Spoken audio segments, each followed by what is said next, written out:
Hi friends, তোমরা সবাই কেমন আছো? আমি ভালো আছি। আজকে রবিবার, আজকে আমি বিরিয়ানি রান্না করেছিলাম। তো বিরিয়ানিটা কিভাবে রান্না করেছি সেটা তোমাদের কাছে শেয়ার করব। সকালবেলা আজকে পরোটা আর আলুর দম নিয়ে এসেছিলো দোকান থেকে, খেয়ে দিয়ে তারপরে বিরিয়ানিটা বসিয়ে দিয়েছি। আমি চালটা বসিয়ে দিয়েছি ভাতটা হওয়ার জন্য। জলের মধ্যে নুন আর তেল আর গোটা গরম মশলা দিয়ে চালটা 1 ঘন্টা আগে ভিজিয়ে রেখে ভাতটা করে নিয়েছি। তারপরে আর একটা কড়াইতে আমি সর্ষের তেল দিয়েছি, ওর মধ্যে গোটা গরম মশলা আর জিরে ফোড়ন দিয়ে দুটো বড় বড় পেঁয়াজ কুচিয়ে পেঁয়াজটাকে ভালোভাবে লাল লাল করে আমি ভেজে নেব। ভাজা হয়ে যাওয়ার পরে আমি যে মাংসটা ভালোভাবে ধুয়ে রেখেছিলাম সেই মাংসগুলো দিয়ে আমি ভালোভাবে পেঁয়াজের সাথে নাড়িয়ে নেব।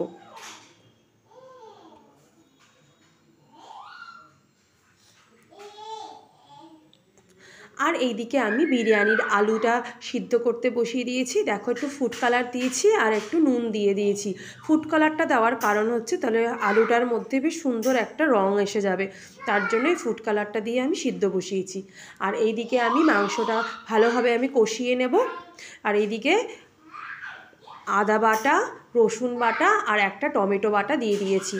এর উপর থেকে দিয়ে দেবো পরিমাণ মতো নুন আর দিয়ে দেবো হলুদ গুঁড়ো, দিয়ে দিলাম জিরের গুঁড়ো আর দিয়ে দিলাম লঙ্কার গুঁড়ো। এগুলো সবই তোমরা তোমাদের পরিমাণ অনুযায়ী দেবে। দিয়ে এবার ভালোভাবে আমি মাংসটাকে কষিয়ে নেব। মাংসটার মধ্যে আমি জল দিইনি, মাংসটা আমি ঢেকে ঢেকে ভালোভাবে কষিয়ে নিয়েছি। দেখো, আমার কষানো হয়ে গেছে। এবার আমি মাংসটা আমি রেখে দিয়েছি আলাদা জায়গায়। আর হাঁড়িতে যে ভাতটা করেছিলাম সেটা আমি দুভাগে ভাগ করে দিয়েছি।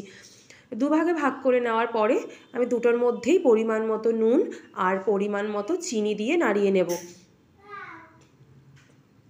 এবার আর একটা ফ্রাইং প্যানে আমি কিছুটা রিফাইন তেল দিয়ে গরম বসিয়ে দিয়েছি। আর এইদিকে আমি দুধ, কেশর, গোলাপ জল, আতর সব ভিজিয়ে রেখে দিয়েছি। আমার ওইদিকে আলু সিদ্ধ হয়ে গেছে।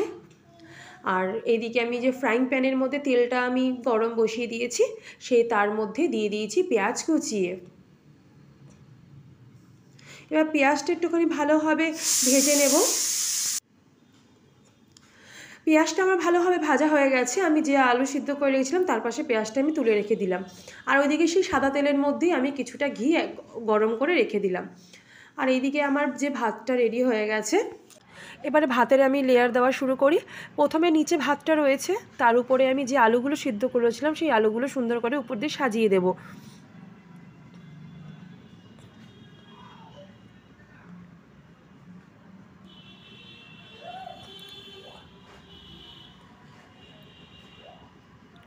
পুরো ভিডিওটা দেখার অনুরোধ রইল। কেমন লাগলো আমাকে একবার কমেন্ট করে জানিও।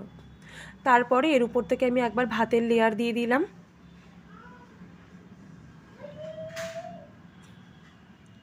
আর এরমভাবে বানালে খুব তাড়াতাড়িও হয়ে যায়, খেতেও ভালো লাগে।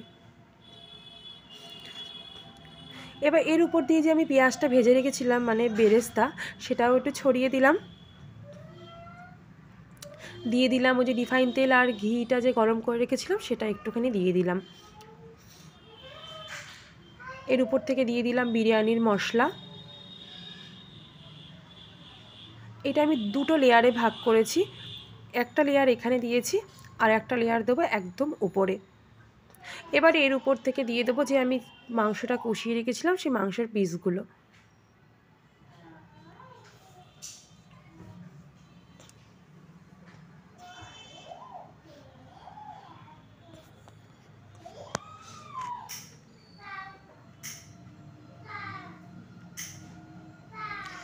এর উপর থেকে দিয়ে দিলাম ভাতের লেয়ারটা।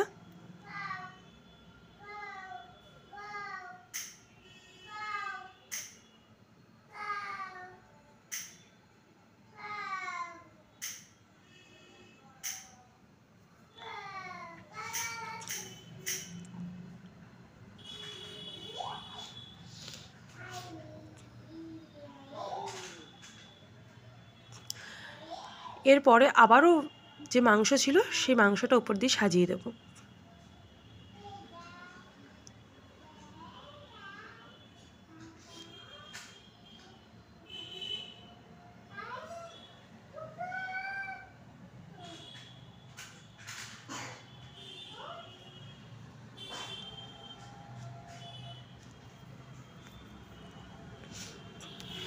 এবারে যে কটা ভাত আছে সব পুরোপুরি ওর উপর থেকে আমি ঢেলে দিয়ে দিলাম।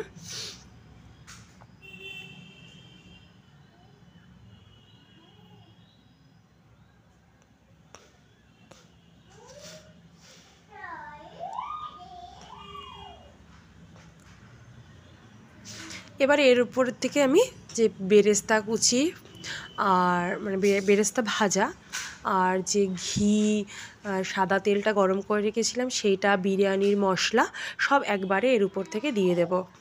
আর যে আমি দুধটা গুলিয়ে রেখেছিলাম কেশর আতর ফুড কালার দিয়ে, সেটাও উপর থেকে দিয়ে দেব।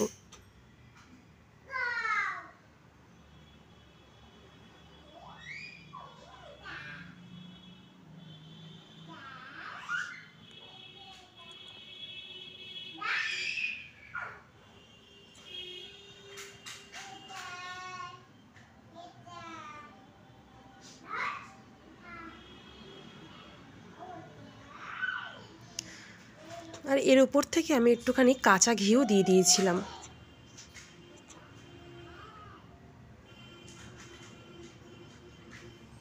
যাতে সেন্টটা আরও সুন্দর আসে তার জন্য। আমার পুরো প্রসেসটা কমপ্লিট হয়ে গেছে, দেখো দেখতে তো খুব ভালো লাগছে। এবারে আমি এটাকে দমে বসিয়ে দেব। আমি 20 মিনিট দমে দিয়েছিলাম, একদম লো ফ্লেমে। আমি কোনো আটা মাটা দিয়ে কিচ্ছু দিয়ে মুখ আটকাইনি, তো সেটা উপরে একটা নোড়া দিয়ে দিয়েছিলাম। তো দেখো তারপরে এরকম অবস্থা এসছে, পুরো ঝরঝরে হয়েছে। তো তোমাদের দেখে কেমন লাগছে দেখো, আলুগুলো সিদ্ধ হয়ে গেছে, আমি বেড়ে ফেলেছি। তো তোমাদের যদি ভালো লাগে তো সাবস্ক্রাইব করে পাশে থেকো আর কমেন্ট করতে ভুলো না। টাটা।